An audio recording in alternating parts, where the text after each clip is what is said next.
doméstica e familiar contra a mulher e a crimes contra crianças, adolescentes e idosos em São José dos Pinhais. Obrigada pela parceria hoje. Agradecer também a Michele e Eretusa, que são as intérpretes que estão fazendo a tradução em Libras na nossa live. E agradecer também ao Unileu, né, a Universidade Livre para a Eficiência Humana, por mais uma parceria em ceder as intérpretes. Agradecer a Terezinha Punca, coordenadora do programa Daqui para Frente, que está conduzindo a live, que é a nossa psicóloga aqui na secretaria, ao Rafael Rigotti, coordenador do Centro Pop, a Karen Albini, assistente social do CREA. Agradecendo os três, quero estender esse agradecimento a todos os servidores da Secretaria de Assistência Social pelo brilhante trabalho que vem desenvolvendo e dizer o quanto eu estou feliz e contente pelo trabalho que a gente vem realizando em tão pouco tempo. Estar à frente da Secretaria há 6 meses e a gente está fazendo esse trabalho tão bonito e com excelência, não seria possível sem vocês estarem do nosso lado. E dizer que quando vejo nossos técnicos com muita excelência nas redes sociais, trazendo assuntos tão importantes como o feminicídio, é demonstrar quais são os serviços da nossa secretaria, pois a política de assistência, nosso trabalho deve ser respeitado. Não se resume só à entrega de cestas básicas. Ali se inicia um trabalho que muitas vezes chegamos inclusive na agressão familiar ou contra a mulher. E que com essa escuta qualificada percebe-se as reais necessidades e demandas daquela pessoa e damos os devidos encaminhamentos, efetivando assim o nosso serviço. Então, quero agradecer mais uma vez a todos os ouvintes que estão conosco nesta live, a parceria com o Judiciário, com a Delegacia, que é muito importante essa união entre todos os setores, e dizer que desejo uma ótima live a todos. Muito obrigada. Obrigada, secretária Juliana, pelo seu pronunciamento. Agora passo a palavra para a delegada da Delegacia da Mulher e do Adolescente, doutora Valesca Souza Martins. Boa tarde a todos que nos assistem, a todos os participantes da live, ao doutor Augusto, do Poder Judiciário, a nossa prefeita, vice-prefeito, a secretária municipal de assistência social, aos nossos 4 palestrantes aí, Terezinha, Joyce, Rafael, a Karen. Agradecer, gente, o convite, eu fiquei muito honrada, e uma excelente iniciativa da assistência social do município. Esse tema é muito importante, é relevante, é atual, apesar de ser um problema antigo, né? Mas é um problema atual que precisa ser debatido, precisa ser explorado, alertar a sociedade para o que acontece com as mulheres, né? Com essa violação dos direitos humanos das mulheres, como a Terezinha já mencionou. O Brasil, infelizmente, é o 5º país que mais mata. Então, que a gente puder alertar e passar de informação para as pessoas, né, é muito válido. Eu estava lendo sobre uma pesquisa da Data Senado que diz que 100% das mulheres conhecem a Lei Maria da Penha, mas só que sabem que ela existe, na verdade, né? Mas só 77% não sabem quais são os direitos que existem ali na lei.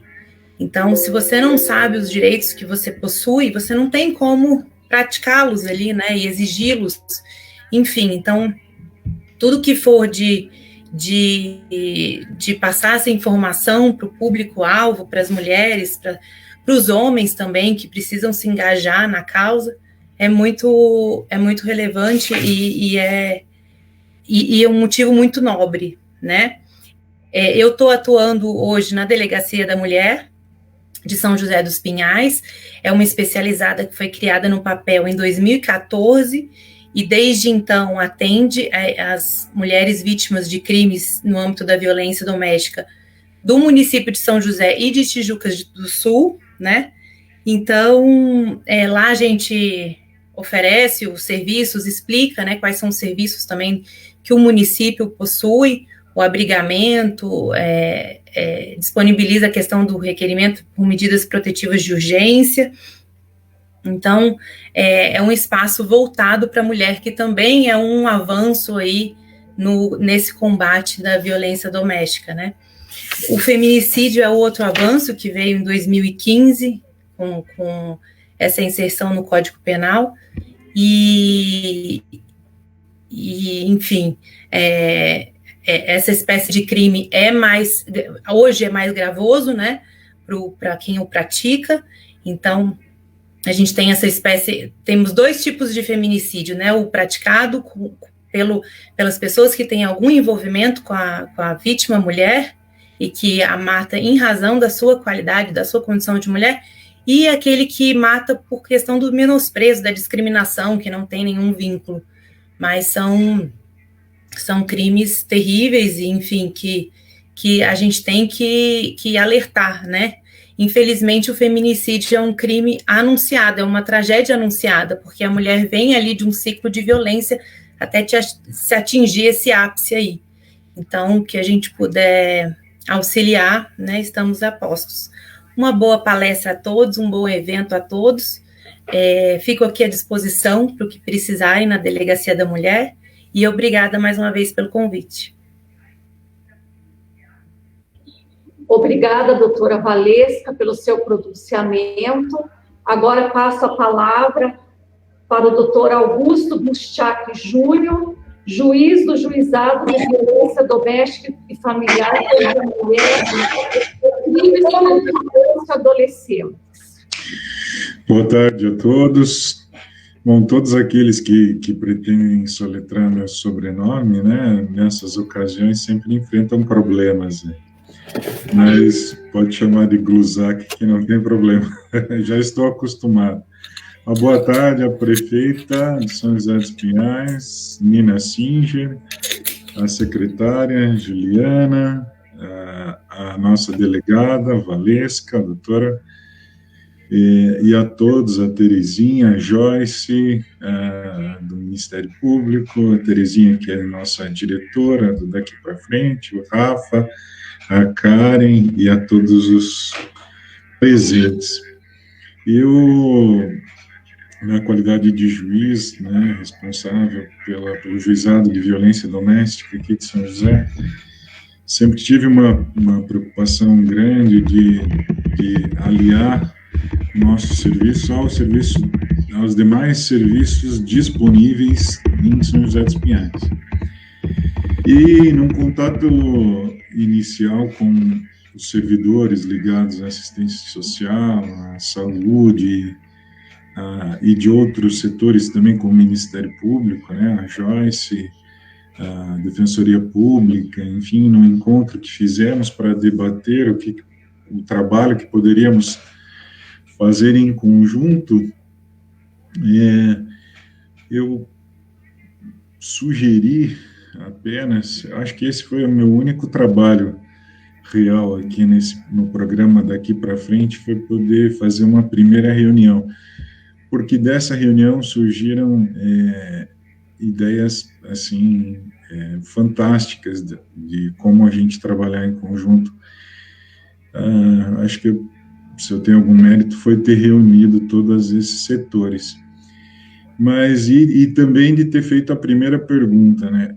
Qual seria o setor que precisaria que nós atuássemos, ou seja, qual seria o setor mais deficiente, né? Porque não adianta querermos abrir uma nova frente quando já há um trabalho bastante desenvolvido pela prefeitura, pelo Ministério Público, enfim. E aí a Terezinha, nossa diretora, né, sempre com a sua capacidade ímpar aí de trazer as informações que a gente precisa, ela relatou o caso de um pai de família que procurou o sistema todo, na época, né, alguns anos atrás, de saúde, de assistência social, e não foi atendido. Acabou que esse sujeito voltou para casa e cometeu um feminicídio. Esse foi o relato, né, que Terezinha nos passou, e aí já estava dada, já surgiu o nosso vazio, né, onde é que poderíamos atuar, onde não há nenhuma atuação, né, onde realmente precisa, que foi trabalhar com os agressores, né. Então, a colocação dela simplesmente deu início a tudo. E cada setor contribuindo de uma maneira bastante democrática e tentando trazer o que tinha de melhor, não é? Eu dizia, eu digo agora para a prefeita Nina Singer novamente, mas eu disse para os antecessores dela que eu sei que a prefeitura enfrenta dificuldades, né, os orçamentos de hoje, as dívidas, mas se tem uma grande riqueza no município, com certeza é a qualidade dos servidores municipais, né? Eu destaco especialmente nessa área de assistência social e de assistência à saúde, porque tenho contato com eles já há alguns anos. Então, o brilhantismo que eles trazem, a força de trabalho, a vontade de realmente fazer a diferença, né? E aqui eu cito a todos que sempre estão presentes, né, que fazem parte do programa, a Terezinha, a Lucimar e todos os que eu já citei, aqueles que eu não citei também. Minha memória, eu digo que para passar no concurso, eu tive que estudar muito, então tem uma compensação, minha memória já não é a mesma, e gastar muitos neurônios para isso. Me desculpem, aqueles que eu não citei o nome. Mas dizer também que junto ao daqui para frente, no trabalho contra o feminicídio, a gente tem a Patrulha Maria da Penha, não é? É um trabalho fantástico aí, de estar a campo, né, atendendo cada situação e estar disposto a atender cada situação, com profissionais da Guarda Municipal preparados para isso, né? Eu digo que não adianta termos servidores, precisamos ter servidores vocacionados, não é? Então, e lembrar também do trabalho do Conselho da Comunidade, não é? Com a direção do Alan, do Alan diretor, com a presidência do Alan, da participação do Carlinhos, enfim, de todos lá, do Jorge, Dr. Jorge. É um grupo bastante unido e que vem fazendo diferença, né? Daqui para frente já é uma política pública prevista em lei municipal, não é? A gente tem muito orgulho de fazer parte dessa equipe, né? O Ministério Público, com a Joyce, sempre intervém de uma maneira ímpar também e presta um auxílio indispensável.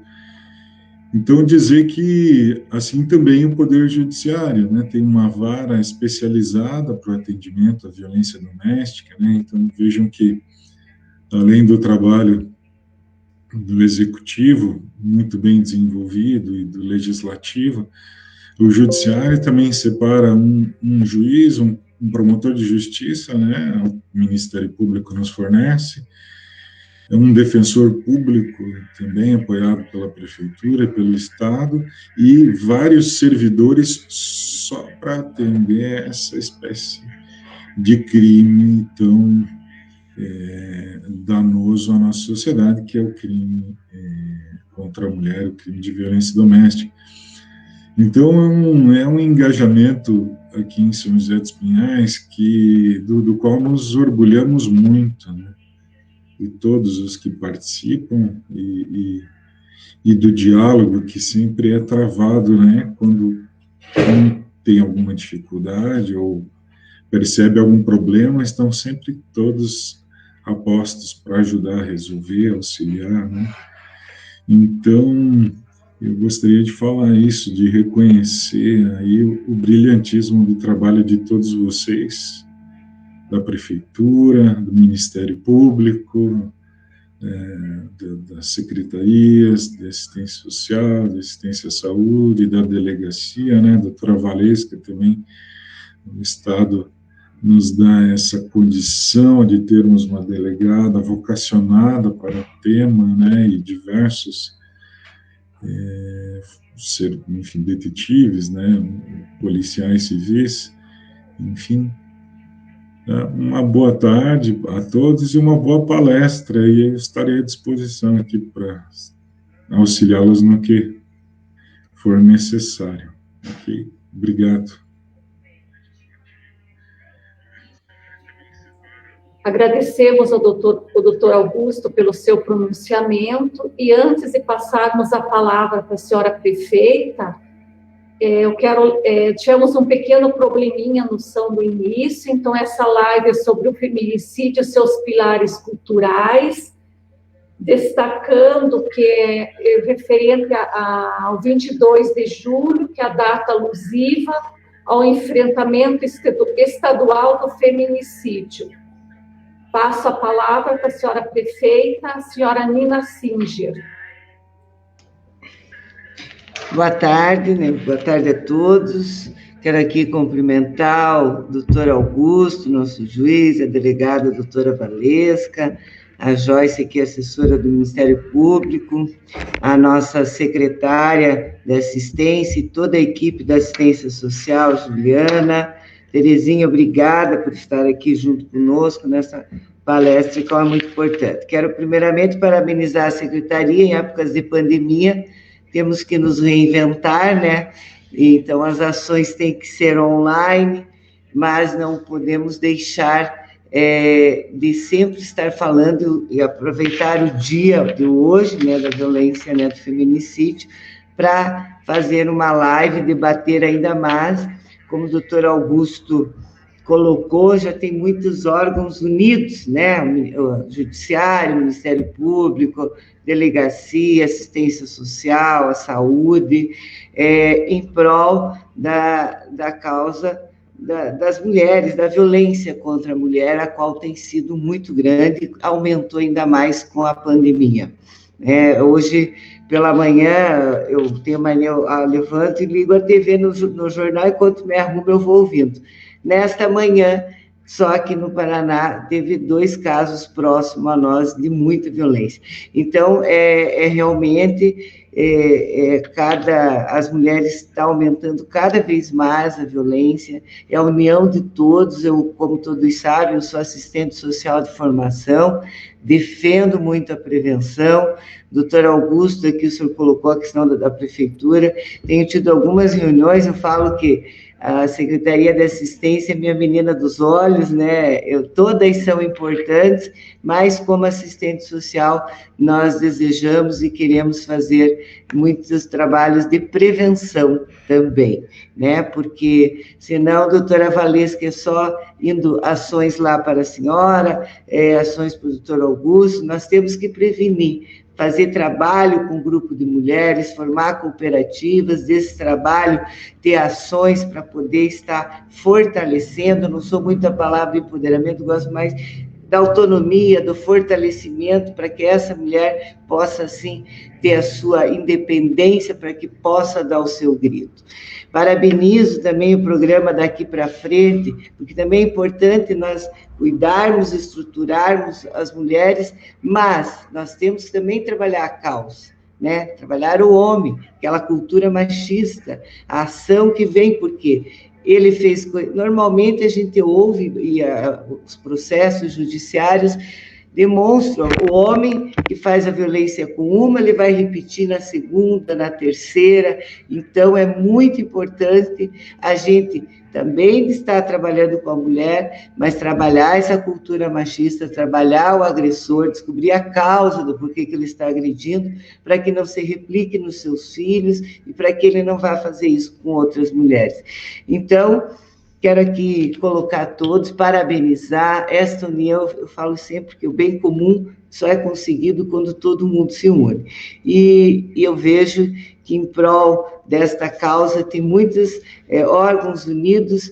Contem comigo sempre para que possamos juntos fortalecermos, né, as mulheres, trabalharmos a questão da cultura machista, para que possamos diminuir o feminicídio, que é muito triste no nosso país ser o quinto, né? Então, a gente realmente tem que trabalhar e muito. Então, contem comigo, com a Nina, assistente social, com a Nina prefeita, com a gestão, né? Tenho certeza, tenho tido muitas reuniões na assistência, que juntos nós vamos conseguir trabalhar para melhorar a sociedade como um todo, e a questão da violência feminina, que é um absurdo o que está acontecendo hoje, em pleno século que estamos, a violência, já não bastasse a desigualdade, ainda aumentar a desigualdade de salário, a desigualdade de destaque em cargos de chefia, ainda aumentar a violência, como tem aumentado, contra as mulheres. Então, realmente, essa união nós temos que ter para que possamos combater. Uma boa palestra a todos, agradeço a todos que estão participando, um grande abraço a todos os servidores, que o doutor Augusto muito bem falou, né? É importante, eu falo sempre que é a união, né, que vai fazer a força. E eu tenho colocado isso para todos os nossos servidores, que nós vamos ter esse diálogo, nos unirmos, tenho ido nas secretarias, a gratidão pelo trabalho deles, né, somos mais de 7 mil servidores em prol de São José. São eles que estão lá na ponta, atendendo a população, então temos que ter esse carinho, agradecer o seu trabalho, conto muito com eles e quero que eles contem sempre comigo.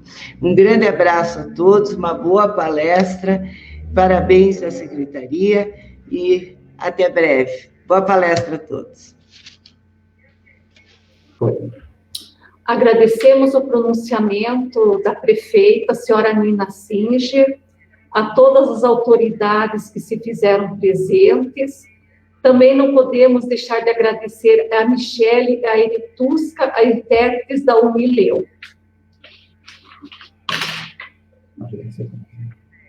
Bom, neste momento, gostaria de fazer algumas colocações que, apesar dos avanços na esfera legal e das políticas públicas, ainda temos um longo caminho a percorrer, pois a violência contra a mulher é um fenômeno complexo e multicausal,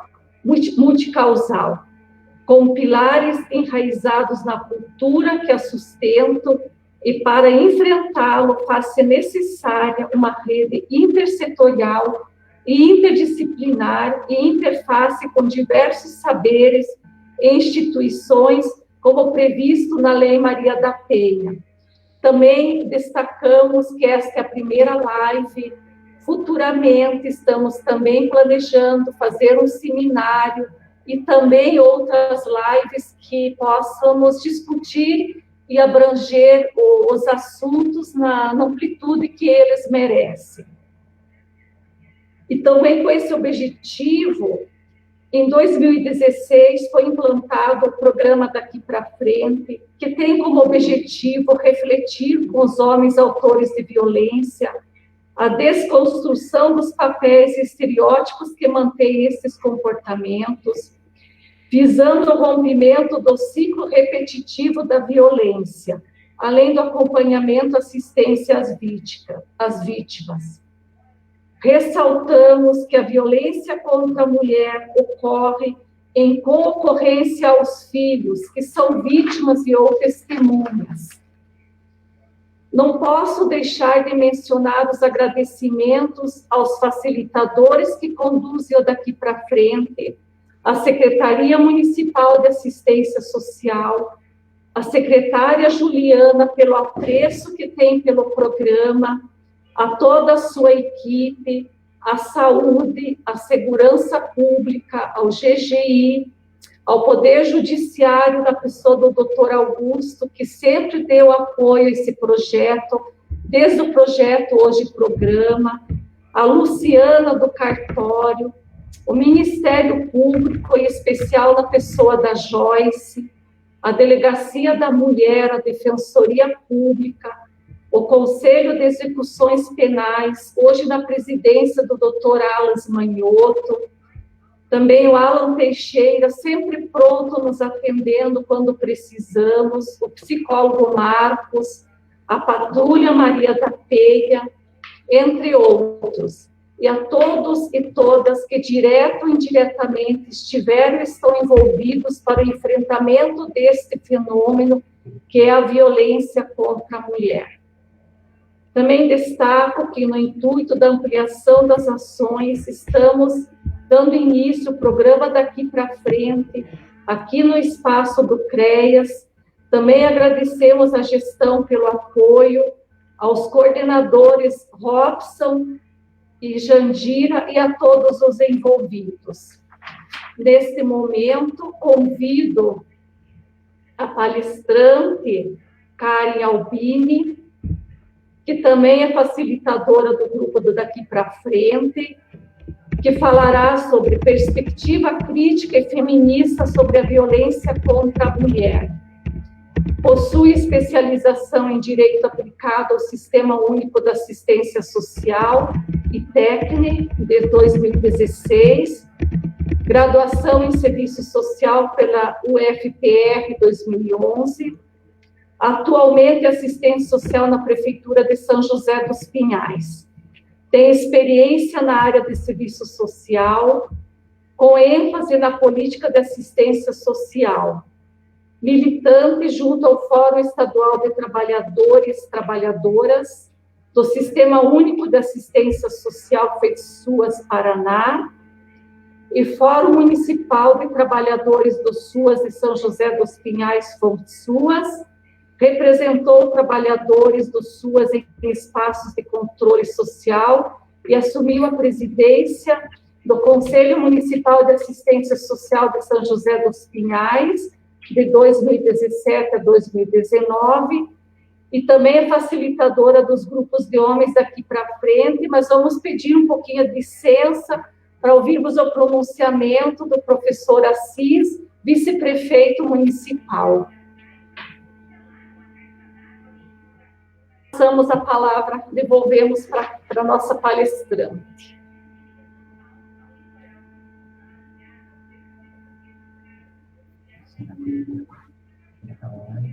Oi, boa tarde. Não sei se sou eu já, Tere, ou o professor vai... Pensa um pouquinho para falar para o pronunciamento do professor Assis, o vice-prefeito, daí ele terminando, você entra com a sua fala. Obrigada, Karen, por ceder o espaço. Boa tarde, pessoal. Boa tarde a todos que estão participando dessa live. É muito bom estar aqui. Pena é esse tema tão triste que está sendo tratado, mas infelizmente é uma realidade que deparamos e temos que enfrentar.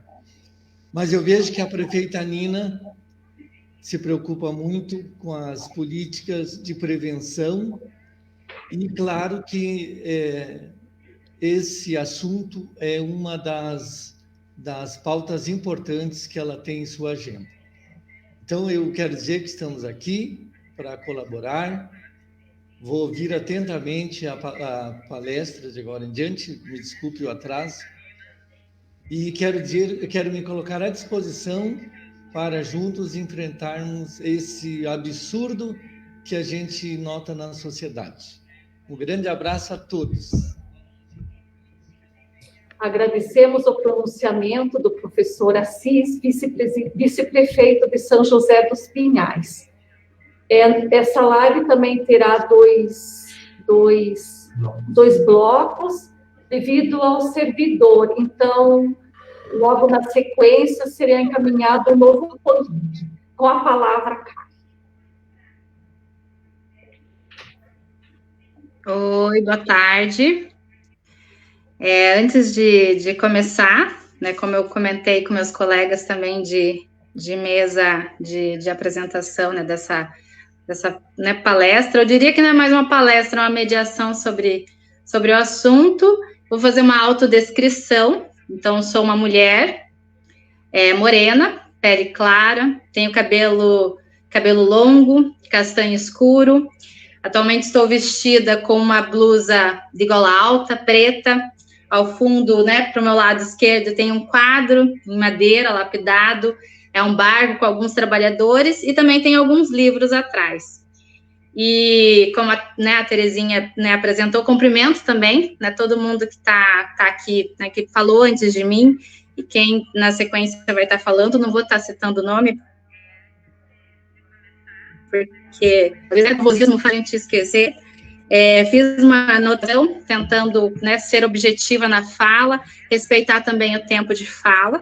Então, como foi apresentada, meu nome é Karen, sou trabalhadora da assistência social, e, acima de tudo, sou uma mulher que, cotidianamente, convivo com os reflexos de uma sociedade patriarcal e machista. Reconheço possuir privilégios de ser uma pessoa branca, de classe média, contudo, ainda me indigno em saber que, como mulher, muitos espaços me foram e são marginalizados. Como o simples fato de andar à rua à noite, não passo apenas o medo de ser assaltada, pois corro o risco de também ter uma violação contra o meu próprio corpo. E antes de iniciar minha anotação, eu vou citar um poema, que é de Eduardo Galeano. Ele tem no livro Mulheres. É a cultura do terror, a extorsão, o insulto, a ameaça, o cascudo, a bofetada, a surra, o açoite, o quarto escuro, a ducha gelada, o jejum obrigatório, a comida obrigatória, a proibição de sair, a proibição de dizer o que se pensa, a proibição de fazer o que se sente e a humilhação pública. São alguns dos métodos de penitência e tortura tradicionais na vida da família. Para castigo à desobediência e exemplo de liberdade, a tradição familiar perpetua uma cultura de terror que humilha a mulher, ensina os filhos a mentir e contagia tudo o que com a peste do medo. Os direitos humanos deveriam começar em casa. E com esse poema, que faz a gente refletir, já direciona mais ou menos qual que vai ser a minha proposta de fala. Foi-me atribuída a responsabilidade de falar um pouquinho, em uma perspectiva sociológica, do feminicídio. Meu recorte parte de uma perspectiva crítica e feminista sobre gênero. Como no meio remoto não podemos, né, ver quem está nos assistindo, nem mesmo saber a dimensão que esse encontro irá tomar, organizei a fala a partir de uma perspectiva pessoal e que se pretende ser mais expositiva e uma fala simples, porém provocativa e reflexiva, que permita, além de dialogar sobre o assunto, também reconhecer a importância de ações que visem romper com a estrutura machista que ainda mata mulheres. E tentarei isso no pouco tempo que tenho. A fala está estruturada em 3 partes. Na primeira, vou situar um pouquinho sobre as situações de violência de gênero que estão presentes no cotidiano de qualquer pessoa. Na sequência, pretendo apresentar sobre a estrutura das políticas públicas e como ainda reforçamos a violência contra a mulher. Por fim, pretendo sinalizar algumas sugestões de encaminhamento sobre o assunto. Acredito que muitas aqui já ouviram falar ou mesmo já leram algo de Simone de Beauvoir, escritora, filósofa francesa, que tem grande contribuição para estudos sobre o feminismo e a luta pela igualdade de gênero. Em uma de suas frases conhecidas, ninguém nasce mulher, torna-se mulher. A frase inicia o 2º volume da obra Segundo Sexo, quando ela irá destrinchar toda a construção de identidade mulher em diferentes fases e processos da vida. Mas o que tem de significado nessa frase? Parece tão natural quando se fala em nascimento menino ou menina, mas pensar que existem papéis para homens e papéis para mulheres, o que lhes remete? Pois essa frase diz isso: existe uma construção social que irá definir nosso gênero. Quando se nasce uma pessoa do órgão sexual tido como feminino, desde a gestação lhe serão atribuídas características que definirão parte de sua existência, Disso veio a criação das características tidas como femininas, todo o conjunto de atributos que irão definir uma mulher, que muitos são relacionados a cuidado, a presteza, alguns definem como beleza, delicadeza, mas tem muito também de submissão, segundo o sexo, se comparado ao homem. Muitas dessas características são como inferiores, haja vista o motivo de riso, de preconceitos e comentários quando um homem tem um perfil um pouco mais feminino. Por que será? Será que um homem ser comparado a uma mulher é ser inferior? Por que é riso? E falo isso sabendo que já amadurecemos muito nesse debate e já temos a compreensão que mulheres conquistaram muitos espaços em diversas áreas. Porém, questiono, será mesmo? Está superada essa percepção que existem papéis que definem homens e papéis que definem mulheres? Ou talvez tenhamos a compreensão teórica de todo esse aparato e também compreendemos o conceito disso, contudo, desconsideramos o que está presente no cotidiano, nas delicadezas, nas sutilezas do dia a dia, que só reforçam esses papéis. Nisso sugiro para cada uma aqui acompanhando, que reflita só um pouquinho sobre as situações que lhe foram atribuídas desde o nascimento, seja homem ou mulher, que mais diziam uma expectativa da sociedade e não necessariamente sobre a sua expectativa como pessoa. Podemos pensar em roupas de se vestir, como que era definido, os brinquedos, conforme a gente vai crescendo, as amizades, os relacionamentos, até mesmo profissões. Quando se pensa em índices dados da violência contra a mulher, não vou entrar em nenhum dado, nenhuma informação que já é de conhecimento, como sendo alto, que a gente sabe que envolve a violência, diariamente a gente escuta, envolvendo a violência contra a mulher, que não tem idade, porém, tem cor e muitas vezes tem endereço, pois é bem maior em mulheres negras e em mulheres de periferia. Ou seja, ser uma mulher negra de periferia, hoje no Brasil, expõe a maior risco de vir a sofrer uma violência contra a mulher. Se comparado às mulheres que hoje podem estar acompanhando essa live. Mas também os dados nos dizem que nós também, que temos a possibilidade de estar nesse espaço, não estamos imunes. E no decorrer de nossas vidas, conviveríamos com situações de violência pelo simples fato de ser mulher.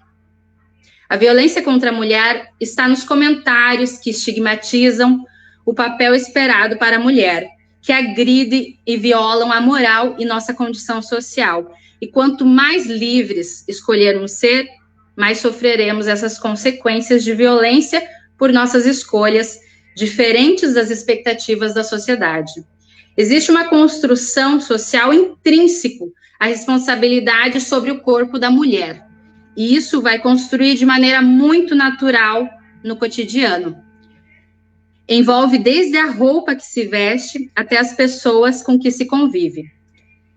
Frases do tipo, mulher tem que se dar o valor, olha o jeito que está vestida também, às vezes está reforçando uma violência que ela venha sofrido, está nesse relacionamento porque quer, mulher é mais cuidadosa, mulher tem que se dar ao respeito e por aí vai. Essa naturalização de papéis que irão definir o que é ser homem em contrapartida ao que é ser mulher, a mulher é atribuído um corpo que por vezes é objetificado e definido a partir do quão feminina ela é. Essa construção que inferioriza mulheres também as mata. E com certeza o Rafa vai depois falar um pouquinho mais sobre as masculinidades. Mas a mim coube refletir de maneira pincelada sobre a naturalização da violência contra a mulher que se dá no cotidiano, não apenas nas violências caracterizadas pela lei. Falo isso de uma maneira provocativa, justamente percebendo que para entender o elevado índice de violência contra a mulher, também é importante reconhecer que vivemos em uma sociedade que prioriza o homem. E que mesmo com a conquista de legislações específicas da proteção à mulher, resultado de muita luta feminista, ainda o homem possui superioridade sobre o corpo da mulher, desde a infância até a vida adulta. Seja como pai, namorado, irmão, homens que passaram pela vida da mulher e até nós mesmas, por vezes, também oprimimos por defender esse modelo de sociedade patriarcal, racista e capitalista. Né? E antes de ir para a segunda parte, acho que eu vou ter que passar a bola de novo para a Terezinha, mas antes eu só quero, né, citar mais uma para fechar essa primeira parte, depois, né, a gente vai partir para a segunda parte, é de Audre Lorde. Eu não serei livre enquanto houver mulheres que não são, mesmo que suas algemas sejam muito diferentes das minhas. Então, antes de ir para a segunda parte da minha fala, eu devolvo a fala para a Terezinha, que eu acho que a gente vai ter que ter uma troca aqui de link.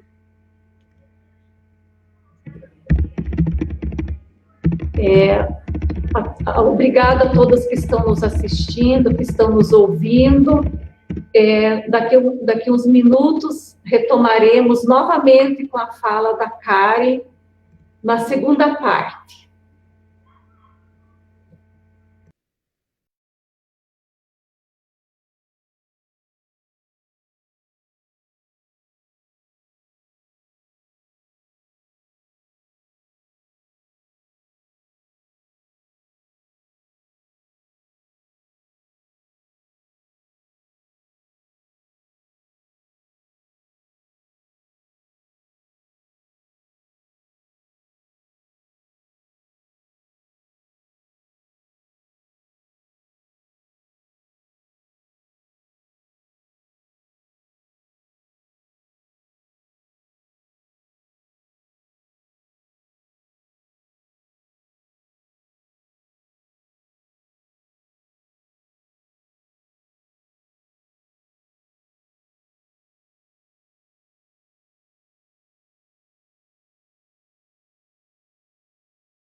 Então, vamos dar continuidade na fala da Karen, nessa segunda parte, com a palavra, Karen. Problemas técnicos, né, que a gente vai se adaptando. Estava toda numa empolgação, construindo a discussão, mas espero que tenha, né, me feito entender na primeira parte, que trazia essa reflexão, que mesmo nas sutis questões do cotidiano, a gente está reforçando ainda situações de violência contra a mulher. Para essa segunda parte, fiz o recorte sobre as políticas públicas e como ainda reforçamos a violência contra a mulher. Nesse ponto, tem uma sugestão de minissérie, não sei se já assistiram, mas fica a sugestão. Se chama Inacreditável. Ela é baseada numa história real ocorrida nos Estados Unidos e ela fala sobre um estuprador em série. Envolve a omissão do Estado, mas também a criminalização da vítima da violência. Enfim, não vou dar nenhum spoiler, mas fica a sugestão para ampliar a reflexão sobre o assunto. É inegável todo o avanço no que se refere às políticas públicas em nível nacional, resultado de muita pressão popular e luta para a garantia de direitos. Contudo, ainda temos muito a avançar, como prevê a lei, em relação ao enfrentamento da violência de gênero, que envolve a contenção, a assistência e a prevenção. Nisso, levanto o questionamento: como estão se dando as ações de contenção à violência? Se resume apenas às medidas de proteção de urgência? A assistência é a escuta, a acolhida e os encaminhamentos? E a prevenção? Que ações intersetoriais, de fato, são pauta do poder e dos agentes públicos em relação a todas as formas de violência, que se dá desde os primeiros anos de vida e que envolve toda uma formação social? Tenho muito orgulho em fazer parte de uma equipe de trabalho do CREAS. Sei todo o trabalho que realizamos, bem como de somar as ações do programa do Daqui para Frente. Contudo, reconheço no cotidiano que, apesar de estarmos juntos, somando esforços, precisamos de mais atores envolvidos e que representem de maneira capilarizada toda a ação das políticas públicas. Em minha experiência profissional, cotidianamente atendemos muitas mulheres de diversos encaminhamentos, seja de forma espontânea ou mesmo do sistema de garantia de direitos. Nos casos que envolvem a violência contra a mulher, é comum ouvir o relato que envolve vergonha, envolve medo, envolve também descaso, às vezes dos locais que já passou, que já esteve, que há situações em que tem que ficar repetidamente falando sobre a situação, às vezes até a falta de conhecimento. Espaços de acolhimento da mulher, como o de questionar a forma como ela cria os filhos, ou porque está repetidamente naquela situação. Nos espaços de educação, considerar, no caso, né, de profissionais, como se tivesse uma bola de cristal que a pessoa vai saber o que é melhor para aquela família. E muitas dessas avaliações do que vai ser melhor para aquela família são com base no comportamento da mãe e da mulher, se ela é boa ou não. Ou nós, né, querendo garantir o melhor para essa mulher, acabamos a olhando com piedade, sem percebê-la como sujeito de direitos. Ou quem vivencia a situação de gênero e é invisibilizado por medo ou por culpa, pois socialmente crescemos com essa percepção de que ser mulher é também cuidar do homem, às vezes aceitar a violência achando que o homem é assim mesmo. Já criticou Dostoiévski, da literatura russa, em Memórias do Subsolo. O homem se vinga por achar que é justo. Por séculos, a ação do homem contra a mulher é naturalizada, e às vezes nas políticas públicas a gente também naturaliza. Das muitas justificativas sobre o comportamento do homem, o fato de questionar o que uma mulher faz para merecer. Né? Foi estuprada? Também, olha a roupa que ela estava vestida. Ou, ele bateu nela, mas o que ela fez? Será que veio ele? Ou talvez ela não cuidou bem da casa. Você viu também o jeito que ela tá? Ou não se deu o valor, por isso que está nessa situação. A violência do homem, ela é naturalizada pelo comportamento da mulher. Ele age daquela maneira porque ela fez por merecer. E isso está presente na nossa formação enquanto pessoa.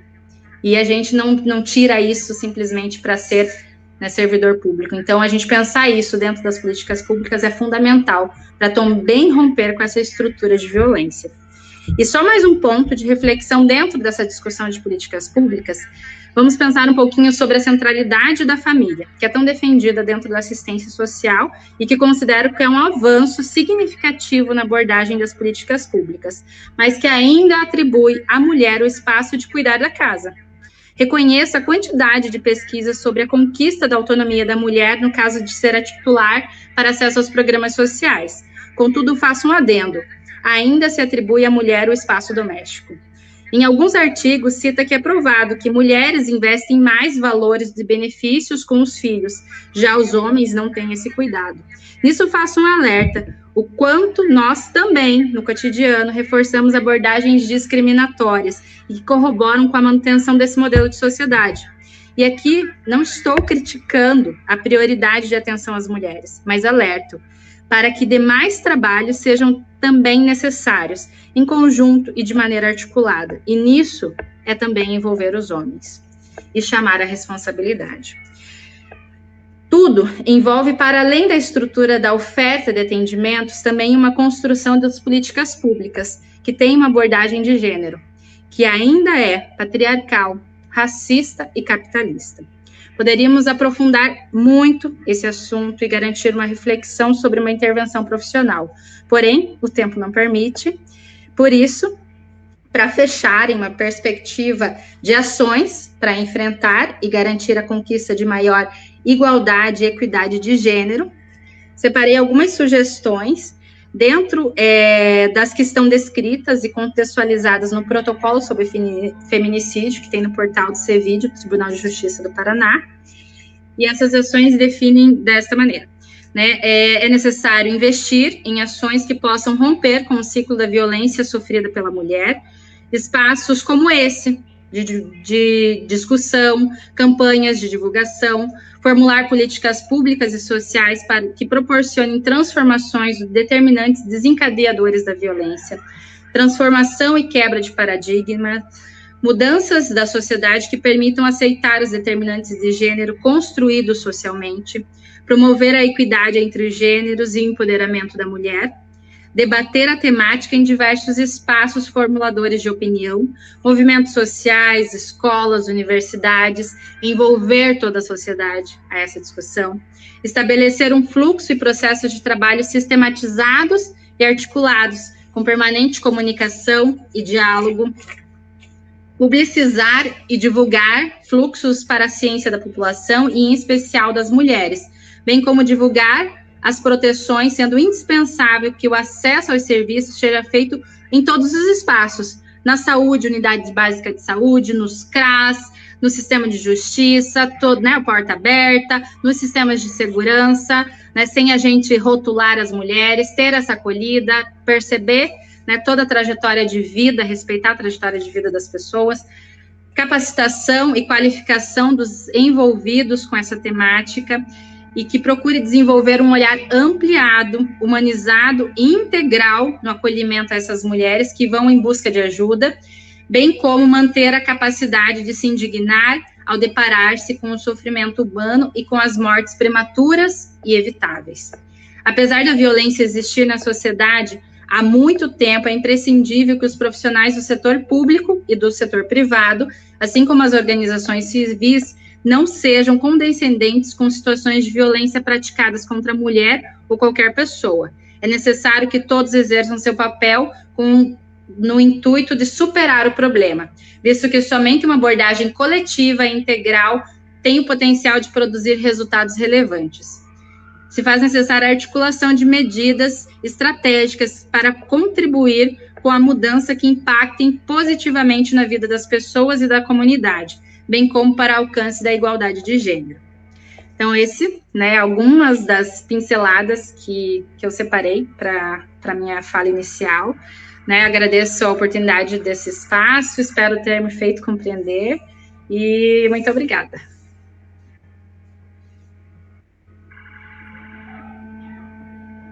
Agradecemos a Karen pela forma empolgada que expôs esses aspectos tão cristalizados em nossa sociedade, em nossa cultura. E, infelizmente, ainda as mulheres são julgadas por atos que os homens fazem e não o são, e que serve até para os homens justificar a violência que perpetuam contra a mulher, inclusive o feminicídio. Também quero registrar que dia 25/7 é o Dia da Mulher Negra da América Latina e do Caribe. Mais uma vez, quero agradecer a todos que estão nos assistindo e convido o Rafael Hernani Rigotti, que é pedagogo e coordenador do Centro Pop, que participa do programa Daqui para Frente, para fazer sua fala sobre a vivência com os homens autores de violência em encontros do programa Daqui para Frente. Com a palavra, Rafael. Oi, Terezinha, obrigado. Queria mandar primeiro um abraço forte para toda a minha família que está assistindo, né? O meu irmão faz aniversário hoje também, parabéns, César. Meus amigos também que estão assistindo, colegas de trabalho, é um prazer enorme estar falando sobre esse assunto. A gente está todo mundo meio travado com a pandemia e ter um espaço para falar e se expressar é muito importante, né? A pandemia gerou restrições, mas acabou que essa restrição também provocou uma condição para o aumento da violência. E é muito triste a gente que trabalha com isso, ver o aumento da violência doméstica, aumento de feminicídio, e a gente não conseguir fazer encontros para conversar com esses homens, e ter uma fila enorme para a gente atender ainda, né? Eu comecei um pouco a me envolver com isso quando eu trabalhava num CRAS. A Vivi e o Ricardo vão lembrar, a gente chamava o homem de o irresponsável familiar, né? Tem no cadastro único a responsável familiar, que geralmente é uma mulher, e o irresponsável familiar é aquele que a gente nunca via para conversar. Mas ele, apesar de não vir no CRAS para pedir ajuda para a família, apesar de não ir na escola para cuidar da vida escolar do filho, apesar dele também não se preocupar com cuidados e higiene com os filhos, ele se fazia presente, né? Então o homem tem uma força, tem um poder do qual ele faz uso, muitas vezes de uma forma abusiva. E é um prazer poder realmente estar aqui, né, com os colegas daqui para frente, todo mundo envolvido. E eu queria começar a minha fala falando um pouquinho sobre o meu trabalho nesses encontros, né? Eu preparei um texto por insegurança mesmo de deixar alguma coisa passar. Vou tentar fazer uma leitura dinâmica, empolgada, que nem a Karen também, né? Vamos ver se eu dou conta.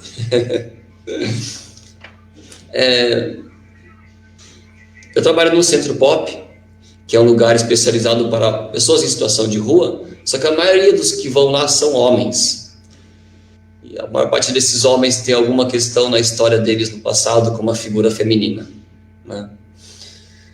Trabalho daqui para frente desde 2016, quando começou as atividades, né? Eu faço dupla com a Karen nos nossos encontros, são um total de 6, eu participo de um desses com a Karen. E a gente conversa com eles sobre paradigmas de gênero e relações de poder. E paradigmas de gênero são aquelas crenças que a gente tem cristalizadas, que são difíceis de se modificar, e que a gente nem entende, às vezes, como é que elas vieram a acontecer, só que todo mundo faz, todo mundo reproduz, e a gente vai vivendo assim, né? Nem sempre os encontros que eu e a Karen fazemos, a gente sai se sentindo bem. De vez em quando a conversa é intensa, os sentimentos são intensos e todo mundo sai cansado, um pouco dolorido. Só que é uma conquista importante ter um espaço para homens conversarem sobre seus conflitos, inseguranças e crenças. A maior parte desses homens sente um desconforto enorme com a interferência de terceiros. Nesse caso, nosso encontro é a justiça. Eles acham injusto a estrutura jurídica ser tão organizada, rápida e eficiente para proteger a mulher. Eles acham que é desproporcional ao ato que eles praticam. Eles têm dificuldade para reconhecer a gravidade da situação, Assim como é difícil para eles reconhecerem a vulnerabilidade da mulher em uma relação afetiva, que a mulher espera amor, ela sente amor. E tem marcas de violência nessa relação. Eles não percebem que a violência é algo completamente inesperado e que muitas vezes paralisa as pessoas, paralisam as mulheres e que elas não sabem o que fazer quando elas esperam o amor de outra pessoa. Eles têm dificuldades para assumir responsabilidade pelo ato violento. Eles acham que é a mulher que motiva isso. Eles falam que elas tomam atitudes erradas, que elas enganam e que elas querem prejudicar os homens. Eles não percebem que a maior parte dos valores que deixam eles desconfortáveis, inseguros ou com raiva são, em sua maioria, fruto do medo de perder, o medo de ser dominado pela mulher, preconceito e, às vezes, um hábito, que é fruto de uma cultura historicamente construída que é difícil de se enfrentar. Os estereótipos do que é masculino, do que é feminino, e como os dois se relacionam, estão no pensamento e no discurso desses homens. Eles sabem o que é uma atitude machista, opressora, agressiva e violenta. Mas eles não percebem como seus sentimentos e reações espontâneas e impulsivas, não pensadas, não conversadas, estão marcadas por preconceituosas, opressoras, controladoras e violentas. Falta aos homens a oportunidade de pensar e conversar sobre seus sentimentos e reações espontâneas diante de seus medos e inseguranças. O medo e a insegurança não precisam ser sempre acompanhados do sentimento de raiva e a vontade de controlar ou destruir. O controle da situação, do problema e do comportamento da outra pessoa, em sua maioria das vezes, é justificado pela fantasia de proteção. Os homens têm muita dificuldade de se libertarem do papel do protetor. Sentem que é sua responsabilidade proteger as mulheres de outros homens. Isso deixa claro o quanto intimamente se percebem e negam que são ameaçadores, que são um risco para as mulheres. Fantasiam que todos os outros homens são como eles, potencialmente uma bomba relógio, prestes a perder o controle e explodir. Sentem que podem explodir porque se cansam de fazer aquilo que acham que deveriam e que a outra pessoa deveria estar grata por isso. Ficam indignados ao invés de se sentirem mais leves quando descobrem que sofreram fazendo algo por outra pessoa e não por si mesmos, que a outra pessoa nunca quis ou nunca deu importância para isso que sofriam tanto para oferecer. O controle é uma questão importante. Além de tentar controlar a mulher, controlam a si mesmos, oprimem a mulher e a si mesmos. Nós temos escolha. Não precisamos seguir um padrão opressor. Não precisamos sentir que somos obrigados a ser macho. Os homens reconhecem que houve mudanças e conquistas nos direitos e na condição de vida das mulheres, e que elas podem ser e se expressar de muitas formas, mas também sentem e reconhecem que eles não se prepararam para lidar com essas mudanças. Ainda não sabem o quanto rico e diverso pode ser o universo masculino. Não pensaram e não experimentaram alternativas. A maior parte dos homens sentem-se constrangidos quando pensam em envolver pessoas próximas em seus problemas. Sentem vergonha, sentem medo. Sabem que podem ser criticados ou que seu comportamento negativo, do qual quer se libertar, pode ser reforçado.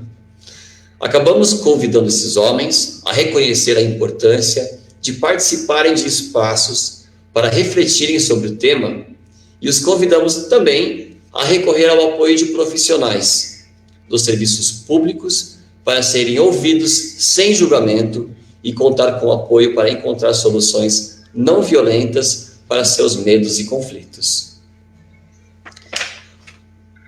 A gente trabalha em espaços públicos, né? Eu e a Karen, ela no CREAS, no Centro Pop, e eventualmente no meu trabalho, a gente recebe pessoas que estão na rua, ficaram em situação de rua, depois de ter uma medida protetiva aplicada, ele não tinha onde ficar e acabou indo para a rua. E esses homens praticaram atos violentos, sim. Por outro lado, eles também têm uma história que eles não encontraram a melhor forma de lidar com os problemas que tiveram. E é uma responsabilidade pública também a gente oportunizar a esses homens um espaço para não serem julgados. Quando a gente vai falar com alguém sobre qualquer dificuldade que a gente tem, os homens, a gente já percebe que a gente está fazendo a coisa errada. A gente já sente que não está certo o que eu estou fazendo. Que a gente tem medo de ser criticado, a gente não pode sair do status, né, que foi posto do macho, né? Mas é uma liberdade a gente conseguir abrir mão disso. E o movimento de uma sociedade mais justiça, além de depender da mulher se fortalecer, também depende do homem de abrir mão de uma posição de poder e perceber que esse poder não tem uma finalidade a não ser controlar as pessoas e a si mesmo, e que isso não tem frutos positivos. Muitas vezes o diálogo e a gente ceder e não resolver o problema, abrir mão de ser a pessoa que tem a solução, acaba sendo a solução para uma relação mais justa, mais igual, onde todo mundo é corresponsável e ninguém é dono de ninguém, né? Eu acho que é isso. A minha fala está aí. Acho que Tere agora é a vez da Joyce, né? Obrigado. Agradecemos ao Rafael pela brilhante exposição, pela profundidade que falou das masculinidades, dos comportamentos tidos como naturais entre os homens, e como esses padrões incomodam e fazem os próprios homens sofrerem. Quero dar o feedback que temos recebido, as pessoas que estão nos assistindo estão parabenizando as palestras, os palestrantes. Como o Rafael, também vou me permitir a dar um oi para os meus familiares que também estão nos assistindo, a minha irmã, meus sobrinhos, minhas sobrinhas. E agora, nesse momento, convido a Joyce Letícia Ferreira Tambosi, que é assessora de promotor no Gabinete de Combate à Violência Doméstica e Familiar contra a Mulher e a Crimes contra Crianças, Adolescentes e Idosos em São José dos Pinhais. Formada em Direito pela Universidade Federal do Paraná, especialista em Direito Penal e em Direito Processual Penal pela Academia Brasileira de Direito Constitucional, que vai falar para nós sobre o feminicídio e seus pilares culturais. Com a palavra, Joyce. Obrigada, Terezinha, pela palavra, obrigada pelo convite. Seguindo primeiramente a proposta da Karen, eu gostaria de fazer uma autodescrição. Eu sou uma mulher de pele clara, cabelos loiros encaracolados e longos, visto uma blusa vermelha com alguns detalhes em pérolas, e ao meu fundo temos um borrado, mas podemos ver a luz da minha sala. Dito isso, para esclarecimento, para mim é uma honra estar em uma transmissão em que nós temos intérpretes de Libras, da língua brasileira de sinais. Isso mostra realmente a preocupação da assistência social de São José dos Pinhais em aumentar a acessibilidade ao conhecimento. Isso é muito importante. Quero agradecer o convite, agradecer também as autoridades que já se retiraram, infelizmente, mas o doutor Augusto segue aqui presente conosco, doutor Augusto, doutora Valesca, nossa prefeita Nina, nosso vice-prefeito professor Assis, realmente figuras que nesse município fazem grande diferença, que nos apoiam diariamente no combate à violência contra a mulher. Feito esse cumprimento inicial, também gostaria de cumprimentar a família da Terezinha e parabéns ao César, irmão do Rafael. Afinal de contas, a gente está aqui, né, por e para todos. Eu quis fazer esse momento inicial de um pouquinho mais de leveza, porque eu entendo que esse é um tema realmente muito pesado de ser tratado. Esse é um tema que, quando a gente conversa sobre, a gente se sente triste. E é natural que a gente se sinta triste, é esperado que a gente se sinta triste. Mas eu acho muito importante também que a gente guarde dentro de si mesmo uma centelha de indignação, porque é essa indignação que nos move. É essa indignação que faz a gente olhar para esses cenários, como o Rafael colocou, de masculinidade tóxica, ou como a Karen colocou, de submissão feminina na sociedade, e tentar mudar o que está posto. A gente já avançou. A gente, enquanto mulheres, já conquistou direito ao voto, a gente já se insere hoje no mercado de trabalho de uma maneira muito mais aberta, mas a gente tem muito que avançar. A gente ainda recebe menos no mercado de trabalho, a gente ainda é alvo dos piores delitos vistos pela sociedade, a gente ainda tem uma jornada dupla, tripla, quádrupla de trabalho, porque a gente tem que ser responsável pela carreira, pela casa, pela vida do marido, pelos filhos, pela higiene e por tudo. A gente tem uma carga mental que não nos abandona. Como disse a Karen, um dos grandes distintivos da experiência de ser mulher é o que a gente teme. Um homem, quando sai na rua à noite, provavelmente seu grande medo é de ser assaltado. E eu não estou falando que assalto, que roubo é uma violência irrisória. Mas eu estou falando que se o seu pior medo, você homem que me assiste nesse momento, você entrar numa rua escura e ter violada a sua dignidade sexual, se todos os dias você tivesse que conviver com esse medo, como é que será que você se comportaria? Como a sua atuação em sociedade seria? E é isso que a gente precisa refletir. Com base nesse panorama, eu inicio aqui a minha exposição falando do dossiê paranaense que foi feito pelo Tribunal de Justiça do Estado do Paraná, chamado Feminicídio. Por que aconteceu com ela? Essa pergunta foi posta para a gente tentar identificar se existe um denominador comum entre as mulheres que são vítimas de feminicídio no nosso estado. É muito curioso que isso tenha sido feito. Esse levantamento trouxe mais de 300 casos de feminicídios tentados e consumados só no estado do Paraná, para tentar encontrar o que é que a gente pode olhar na vítima e pensar, essa mulher precisa de mais atenção. E o que a gente descobriu é que o feminicídio, ele é um crime que está em todas as classes sociais. Ele se reflete em todas as raças e etnias, em todos os graus de escolaridade, em todas as regiões das cidades. O feminicídio está em todos os lugares. Em lugares onde o roubo não está, o feminicídio está. Em lugares onde o sequestro não está, o feminicídio está. Em lugares em que o tráfico não está, o feminicídio está. Isso é muito preocupante. Isso revela que talvez o que a gente tenha de mais democrático nesse país seja justamente a violência contra a mulher. Isso é um dado terrível. Com esse levantamento de 300 casos de feminicídios tentados e consumados no Paraná, descobriu-se que a mulher, como a Karen colocou, em geral a mulher negra e a mulher parda, ela está mais vulnerável à situação de violência. As pessoas em condição de severidade social também estão mais propensas a atos criminosos, porque muitas vezes, como o Rafael colocou, elas têm um instrumental emocional muito mais limitado para lidar com certos conflitos, e isso acaba gerando a violência. Mas a gente não pode confundir causa e vetor. Causa e catalisador.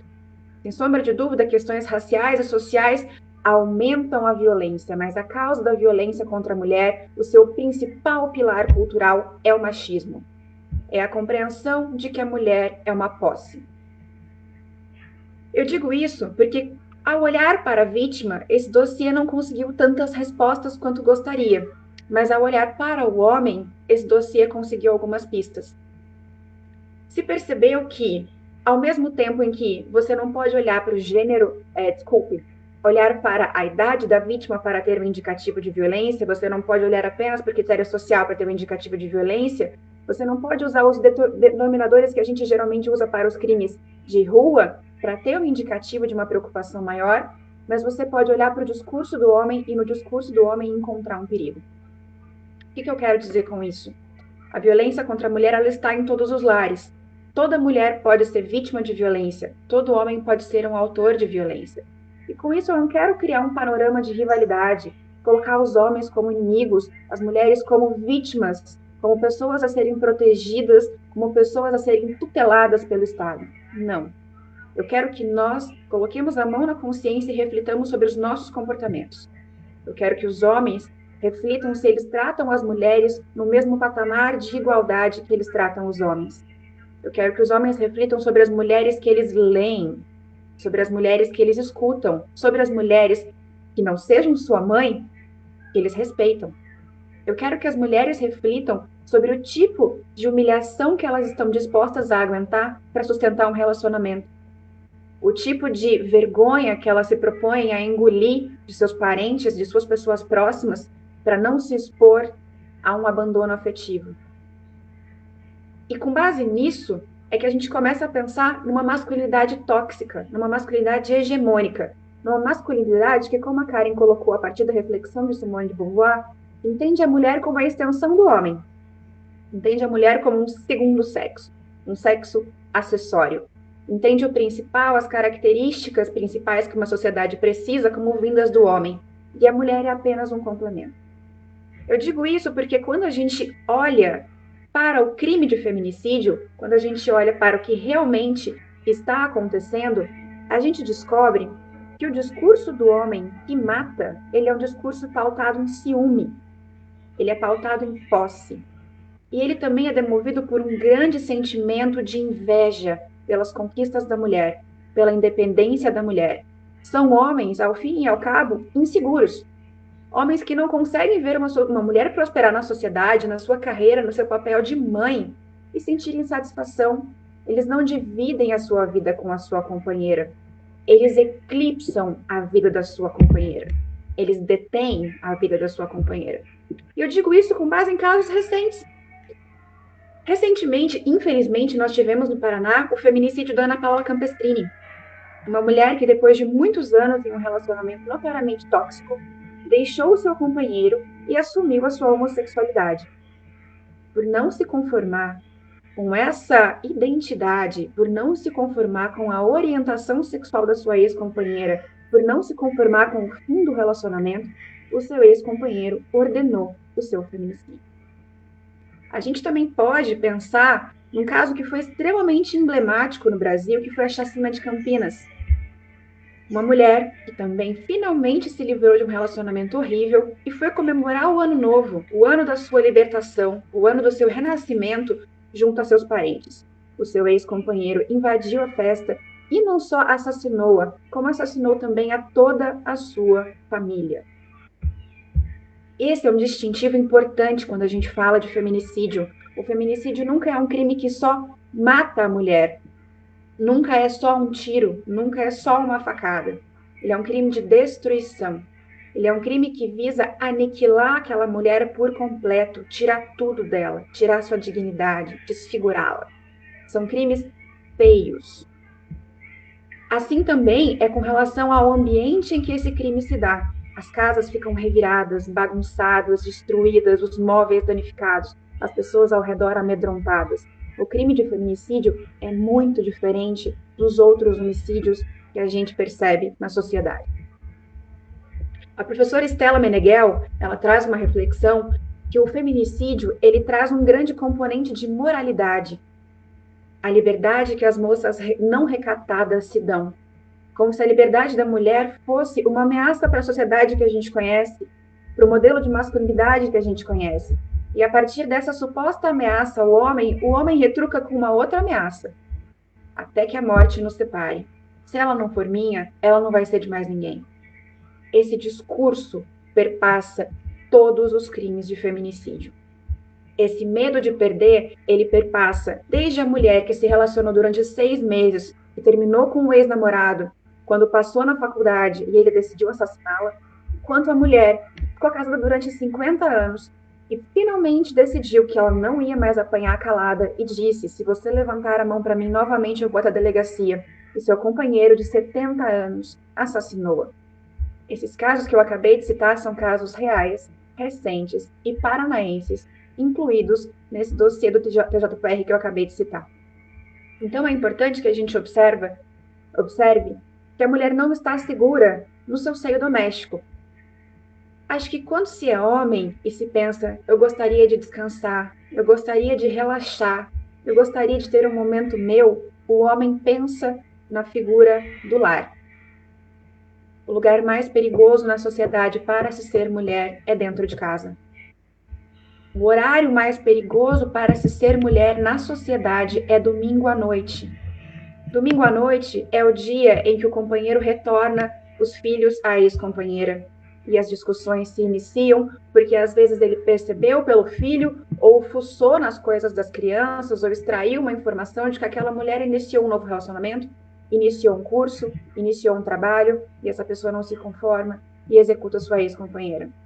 É também no domingo que em geral acontecem as partidas de futebol, os churrasquinhos, aqueles eventos em que o homem se excede no consumo de álcool e ou outras drogas, e quando a mulher, cansada de viver aquela situação degradante, resolve colocar um ponto final, ela é assassinada.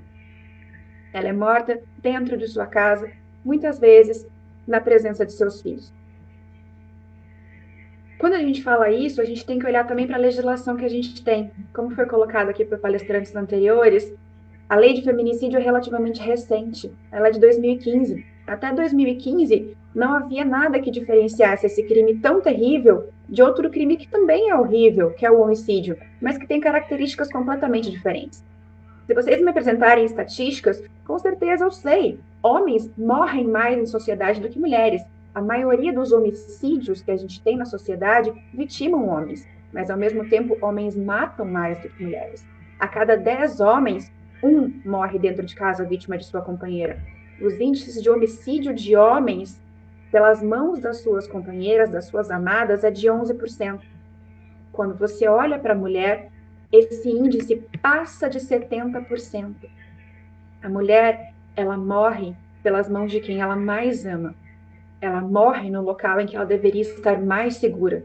E é por isso que a gente precisa tão urgentemente debater esse assunto e olhar para esse tema. Prosseguindo aqui a minha exposição, foi feita uma pergunta pela desembargadora Priscila Plachassá, quando ela apresentou esse dossiê, dizendo: é possível, pelos órgãos da rede de proteção e do sistema de justiça, detectar uma mulher que está em maior risco de feminicídio? Como é possível estabelecer a confiança da mulher no sistema de justiça? Porque o Atlas da Violência demonstra a descrença da mulher. Ela é, em geral, amparada por conselheiros informais, parentes, confessores religiosos e amigos, em geral, dizem para que ela lute pela manutenção do casamento.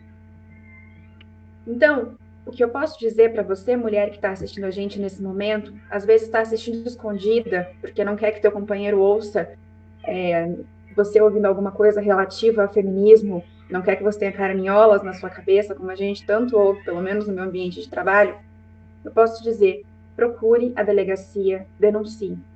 Dessas 300 mulheres que foram assassinadas nos últimos anos no Paraná, 70 tinham medidas protetivas de urgência.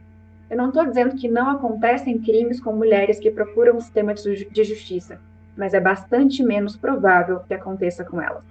Em São José dos Pinhais, em 2019, nós não tivemos nenhum feminicídio. Nenhum. Nós conseguimos reduzir essa estatística a 0, graças ao trabalho conjunto das pessoas que integram Daqui para Frente, da Patrulha Maria da Penha, do Juizado de Violência Doméstica e Familiar contra a Mulher, do Ministério Público, da Polícia Civil e de tantos órgãos que integram essa rede de proteção. Em 2020, infelizmente, com a pandemia, nós tivemos alguns feminicídios. Salvo engano, foram 5. Desses 5, apenas uma mulher havia requisitado medidas protetivas de urgência, coisa que não acontecia desde 2016. Desde 2016, nenhuma mulher que acessou o sistema de justiça havia sido vitimada na cidade de São José dos Pinhais. E essa mulher que denunciou, infelizmente, ela procurou a delegacia poucos dias antes do seu óbito e não havia sido possível intimar o seu agressor ainda. Ou seja, o sistema de justiça ainda não o havia alcançado. E eu uso esses dados para dizer e reforçar a mensagem que todos nós aqui desejamos reforçar. Denuncie. Continuando com os indicativos, eu acho importante dizer que o crime de incêndio, ele é um crime que quase nunca ocorre, tirando ali a parte dos crimes ambientais, não é? Mas o crime de incêndio em ambiente urbano, ele quase nunca ocorre fora do contexto de violência doméstica. Ele é um crime que não se vê. Isso revela a potência do homem e revela a intenção do homem em destruir tudo. A mulher, o ambiente, os pertences, em incendiar, em acabar. Ele é um grande indicativo de que essa mulher corre um perigo de morte. Outra coisa também que é digna de atenção é o histórico de violência sexual contra a mulher. Ele é um marcador muito importante a respeito da potencialidade criminosa desse homem. Se você, mulher, é vítima de algum tipo de violência sexual, seja manter relações sexuais forçadas, seja ser impedida do acesso a anticoncepcionais, seja o controle das suas roupas, o controle do seu comportamento, denuncie. Esse é um grande, grande, grande indicativo de que você corre perigo.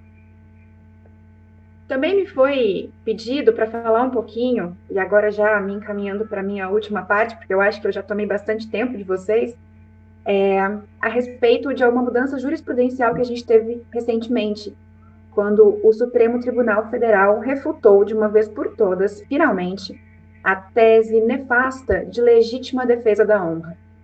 Eu acho importante colocar que, por mais que o crime de feminicídio geralmente ocorra em algum contexto que se diga legítima defesa da honra por parte dos defensores, esse instituto penal não existe desde 1830.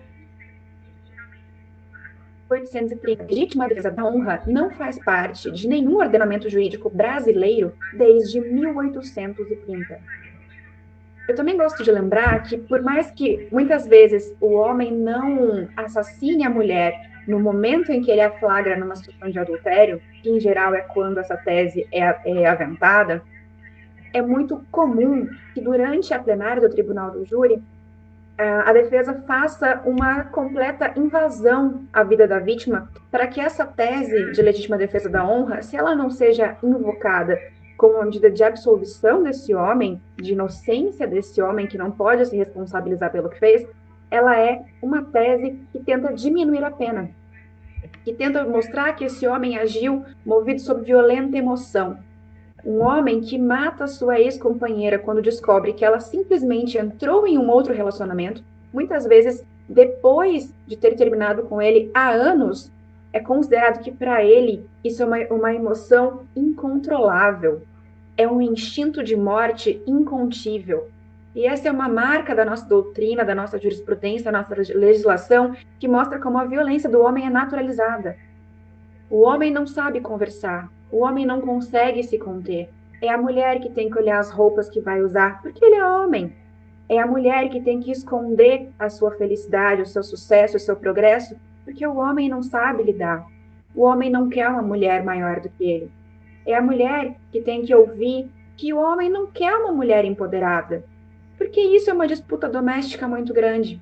E é a mulher que, ao fim e ao cabo, sempre é culpabilizada pelo que lhe aflige.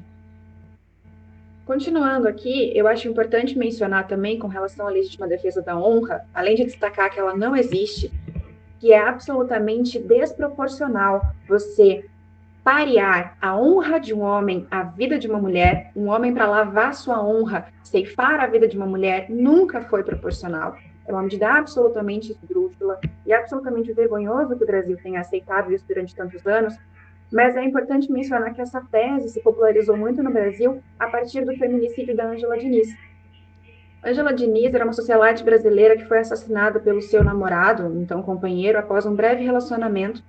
Ele deu 4 tiros na cabeça dela após uma sequência de discussões, e quando esse julgamento se tornou público no Brasil, quem foi julgada foi a Ângela. Se debateu os relacionamentos anteriores dela, sua fidelidade, sua infidelidade, seu consumo de álcool, seu consumo de drogas ilícitas, relacionamentos supostamente homoafetivos, tudo isso para que, ao final, o Dr. Street, o homicida, fosse condenado a apenas 2 anos. 2 anos por excesso culposo em legítima defesa da honra. Ele não matou uma mulher, ele se excedeu se defendendo a honra que ele possuía, porque ele era uma boa pessoa e ela degradou a moral dele. Obviamente, isso causou grande revolta e grande repercussão na época, e por isso foi revisto em recursos, e posteriormente o Dr. Street realmente foi condenado e sua pena aumentada, e hoje ele já faleceu. Mas essa tese da legítima defesa da honra, muito embora refutada nesse caso paradigmático após recursos, ela continua existindo, ela continua sendo alegada. E recentemente, em 2020, ela foi parar no Supremo Tribunal Federal a partir de um caso em Minas Gerais, de uma tentativa de feminicídio, em que o advogado alegou como tese única a legítima defesa da honra. E o seu cliente foi absolvido. E quando chegou no Supremo Tribunal Federal, o Supremo Tribunal Federal disse, olha, o júri é soberano. Existe uma maneira em que o jurado vota e não explica por que vota. Existe uma cláusula ali, um quesito de votação, que é a absolvição por clemência. Ele pode absolver pelo motivo que ele quiser, sem compromisso algum com a justiça, o jurado pode. Então, a gente não vai rever esse julgamento. E a partir disso, o PDT, impetrou uma ação direta de uma arguição de descumprimento de preceito fundamental, uma ADPF, e isso finalmente foi revisto pelo STF. O STF finalmente passou a proibir que esse tipo de tese seja alegada. Nós estamos em 2021, e é só agora, por via jurisprudencial, que o Brasil ouviu que você defender que mataram uma mulher porque ela não lhe obedeceu, porque ela não lhe foi fiel, porque ela não lhe respeitou da maneira como você esperava, não é justificativa para acabar com a vida dela. 2021. A tese de legítima defesa da honra era raramente invocada perante o STF desde 91. Mas isso não impediu que em 2020 ela fosse novamente trazida à baila. Isso mostra como os direitos da mulher no Brasil sempre avançaram e retrocederam na mesma medida. Nós temos avanços e retrocessos, avanços e retrocessos. Nunca é estável. Por isso nós temos que lutar e batalhar cotidianamente e incansavelmente para o estabelecimento desses direitos. Aqui, me encaminhando ao final, eu gostaria de dizer que eu usei mais ou menos 20 minutos de fala, e nesses 20 minutos, 160 mulheres foram agredidas no Brasil. 8 mulheres são vítimas de violência a cada minuto nesse país. Enquanto nós estávamos aqui conversando, enquanto eu falava com vocês, 160 mulheres foram vítimas. Feche seus olhos. Pense em 160 mulheres que você conhece. 160 mulheres que estão ao seu redor. Pense se no seu prédio, no seu ambiente de trabalho, se na sua vizinhança você consegue localizar 160 mulheres. E pense em 20 minutos, todas elas sofrendo. É isso que a gente tem no Brasil todos os dias. É isso que a gente precisa combater todos os dias, especialmente na pandemia, quando as mulheres estão ainda mais trancadas em casa com seus agressores. Muito obrigada a todos, é assim que eu encerro a minha fala. Agradeço o tempo de vocês, a paciência de vocês e me coloco à disposição para eventuais questionamentos. Agradecemos a exposição brilhante da Joyce, que conjugou os aspectos legais com os culturais e como eles refletem na nossa sociedade.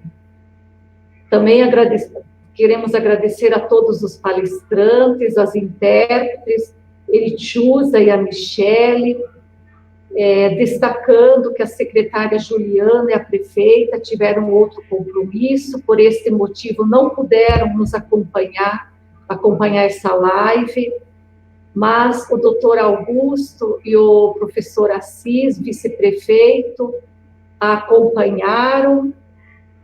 Também agradeço a todos que estão assistindo essa live. Como acho que não temos perguntas, né?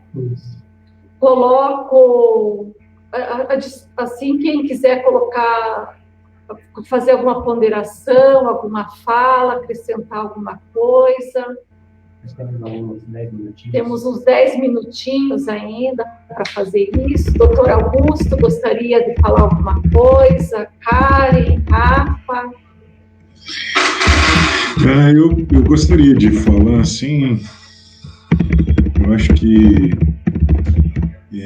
esse tipo de evento como esse de hoje nos fortalece, né, em termos de grupo e também serve para quem pôde assistir, teve essa oportunidade, para cada vez mais ter a consciência das causas, né, do feminicídio, do momento cultural que vivemos, do momento jurídico, como foi muito bem trazido pela Joyce, né?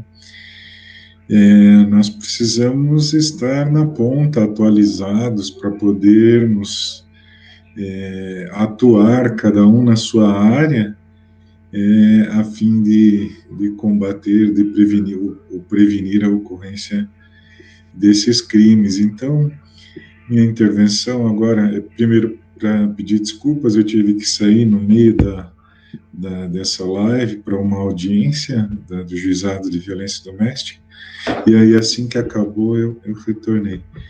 E para parabenizar a todos aí pelo brilhantismo das palavras, do conhecimento que possuem e transmitiram aqui para nós, e novamente a todos os integrantes do Daqui para Frente, meus parabéns, né? Vocês são um motivo de orgulho para nós, aí, de uma alegria muito grande. Então, um forte abraço para vocês e até o nosso próximo encontro. Obrigada, doutor Augusto, pelas pontuações. Também não podemos deixar de agradecer as palavras e a presença, né, da doutora Valesca, da delegada que esteve conosco. Alguém mais gostaria de falar alguma coisa?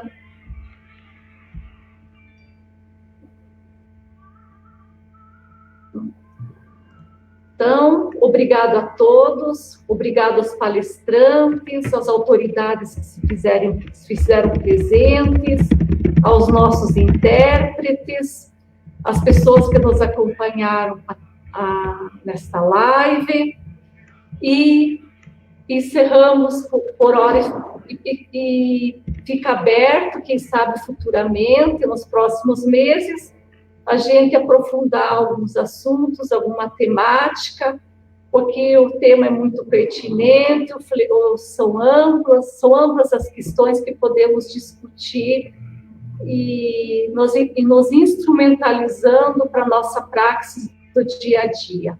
Muito obrigada a todos e encerramos por aqui.